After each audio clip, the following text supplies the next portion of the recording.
اس کے بعد پھر ایک آتا ہے کہ ایک چیز اور بھی ہوتی ہے کہ کیا مقروض سید کو ہم سہم سادات سے حساب کر کے اپنا دیا ہوا قرضہ معاف کر سکتے ہیں؟ مثلا کوئی سید ہم سے قرضہ لے کر گیا ہوا ہے،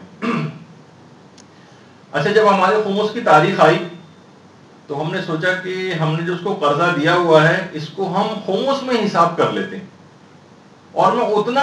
سہم سادات معاف کر دیتا ہوں اس کو، تو کیا ایسا کر سکتا ہے؟ یعنی کہیں نہ جا رہے ہیں نہ آ رہے ہیں، گھر بیٹھے بیٹھے اس کو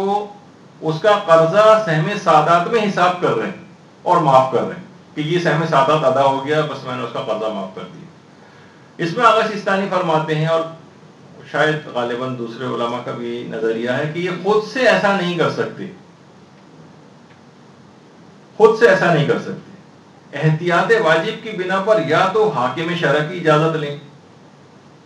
مجتہد کے وکیل سے اجازت لیں جا کر، جس کے پاس اس کا اختیار ہے اجازت دینے کا،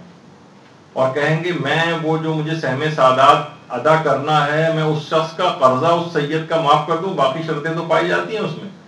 تو جتنا سہم سادات کا پارٹ بنتا ہے میرے خمس میں اتنا اس کو معاف کرتا ہوں۔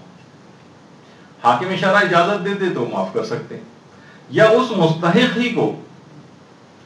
اس سے آپ وکالت لے لیں کہ دیکھو تم میں جو میں نے قرضہ دیا ہوا ہے تم مجھے وکالت دے دو، اور وکالت دے دو کہ میں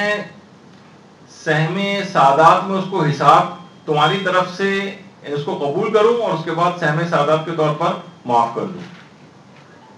وہ ظاہر ہے جو جس کا جو مقروض ہے وہ ویسے ہی آپ کو اجازت دے دے گا، ہاں ہاں بالکل قرضہ معاف ہو رہا ہے، میری طرف سے وکیل بن کے آپ اس کو کر لیجیے تو ہو جائے گا۔ یا آپ اس تک یہ بات نہیں رکھنا چاہ رہے ہیں، ویسے ہی معاف کرنا چاہ رہے ہیں، تو پھر حاکم شرع مجتہد کے وکیل سے جا کر اجازت لے لیں، لیکن خود ہی گھر میں بیٹھے بیٹھے بغیر دونوں کی اجازت کے آپ کہیں میں سہم سادات معاف کرتا ہوں، یہ ادا نہیں ہوگا احتیاط واجب کی بنا پر۔ برحمتك يا أرحم الراحمين وصلى الله على محمد وآله الطاهرين